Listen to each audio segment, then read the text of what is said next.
For the USC Dornsife LA Times poll, we recently looked at the numbers around a recently passed law out of Sacramento banning disposable plastic bags at grocery stores throughout the state of California. This is really a law that was born out of a grassroots movement in a lot of ways.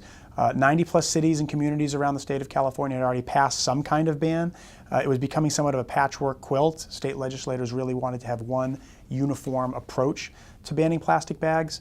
And so that's what they did. They passed it this year, the governor signed it, and there's very, very broad support for this. There was a lot of heated argument back and forth on the issue as to whether it would cost some jobs, increase costs for groceries and at grocery stores, and increase costs for consumers.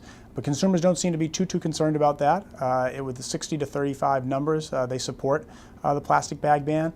And even after pushing a little bit and talking about some of the negatives that might be associated with a plastic bag ban, the support numbers held very, very strong. I think there's no question that California's environmental history and its approach towards environmental politics played a role here.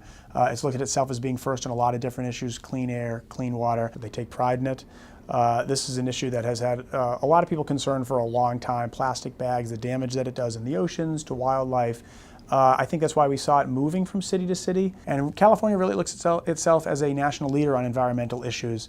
And I think that was reflected in our vote totals. And it really was reflected in all demographic groups, Democrats, Latinos.